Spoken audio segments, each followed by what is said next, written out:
We're back on Sports 225. Tonight's show originating at LSU Football Media Day in this building here, which Skip Bertman once called the Curly Dome. It's the LSU indoor practice facility. Coming up with Hunt Palmer from BayouBengalsInsider.com. LSU will finish what and why this year? I think LSU will finish 9-3 this year because their schedule's too hard, and I'm not certain that their defense is awesome. And it's supposed to be every year, but I don't know that it is this year. So I think 9-3 is pretty realistic. I don't think there's any way they're going to Tuscaloosa and winning. I don't think they're going to Athens and winning. And then you got to go to Oxford, you got to go to Starkville, you got to go to Dallas, you got to play A&M. I think there's another pitfall in there somewhere. I still think they're pretty good, and 9-3 is pretty good with that schedule, but I don't think this is a national championship type team. I have an important question because 2 weeks from this show, we'll start our weekly prep segment with you and Cade Wassan talking about football. All about it. You going to shave? Yeah, I'm going to shave for that. I didn't know I was going to be on TV today. I was supposed to be working, but obviously I don't have to do that. I just kind of talk to you and cut me off here on my way to do some real interviews. Go hit the road. I'm all over it. Where'd you get that name from? What is the origin of that name? It's actually three of my brothers' names put together. I got a brother named Jermaine, Quentin, and Derek. And the Jerry come from Jermaine. The Q-U-I-N come from Quentin, and the Quentin name, and ICK come from Derek. Family affair. I like it. Fahoko? Yes. Can you tell us, we're asking some of the guys with more unusual names if they can tell us the origins of that name. So maybe who you're named after. How'd you get that name? I'm named after my grandpa on my father's side. It's of Tongan heritage. I mean, I'm a Polynesian, so yeah.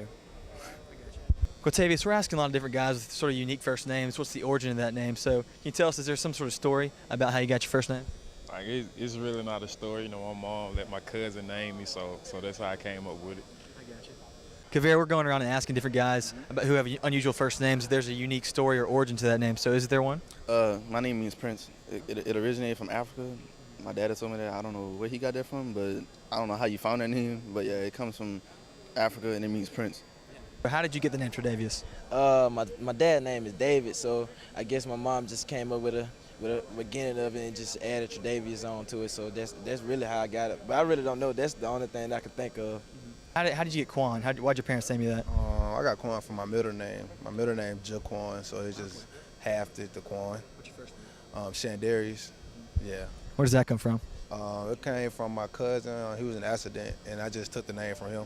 So that's where I got it from. You have sort of a unique first name. Could you give us the origins of that name? Maybe why your parents decided to name you that?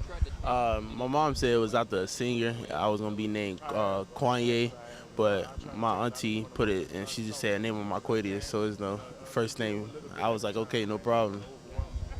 Here with Panama Rosetta, actually Randy Rosetta from NOLA.com. How are you, sir? How are you doing, Finey? That's good. Well, you got that hat to cover up because you have no hair. He's like down to nothing. I was down in Phoenix and couldn't take the heat anymore. Had to shave it off. It's scary. Yes, it grows back. That's the good thing. What's LSU going to finish this year and why? I think 9-3, and I think it's a really good year for them to go 9-3. I think the road games at Georgia and Alabama are going to be tough, and there's going to be another one along the way that the youth catches up with them. But I think they're going to beat some teams that maybe people don't expect them to as well. Never miss a chance to talk to one of my Baton Rouge home guys, Lyle Collins. So, what do you think after hanging out here for a year? Oh man, this is the best place in the world to be able to hang out. I mean, you got great teammates, great coaches, great guys just to be around daily, and these guys that you spend your most time with day in and day out. So I mean, it's great. When you left Redemptress and you came here, what did you expect and how was it? What's the comparison of the two? I mean, I didn't really have too much expectations. I knew it was going to be something new to me. And when I came here, I just had older guys that was here that really showed me what this program was built off of, and being able to live up to the things that they did is a great deal for me because I mean you got guys like Chris Falk and guys like Josh DeRosick and PJ Lanigan, those type of guys who really played a big impact into this school and the success that they had. You look up to guys like that, and I mean being able to learn from those guys and being able to be in their shoes now, is a big role. You're not a bunch of household names, except, I mean, I think you're probably the most well-known guy on the line now.